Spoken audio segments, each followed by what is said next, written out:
నా కన్ను ముద్దాడితే కన్నెకులు కాయ కనకాంబరం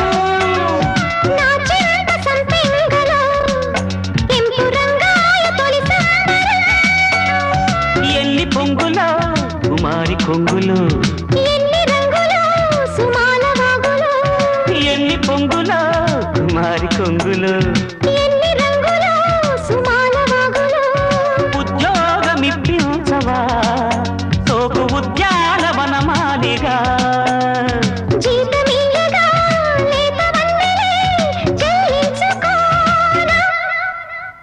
కొత్త కొత్తగా ఉన్నది స్వర్గమిక్కడే అన్నది కోటి